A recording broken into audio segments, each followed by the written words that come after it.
Hello, my name is Gumbo Majubwa and I'm the founder and director of Ambakofi organization. We plan to conduct community-based ecological mangrove restoration training to the coastal communities in Pangan district.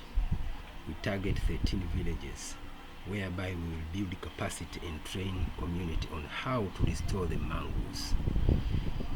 We want to give them techniques and tools whereby they can restore the mangroves. The impact of this project will be carbon removal from the atmosphere and sink it on the ground when the mangroves is well established. So we're expecting more carbon to be removed from the atmosphere and restored on the ground in the mangrove forest. Thank you.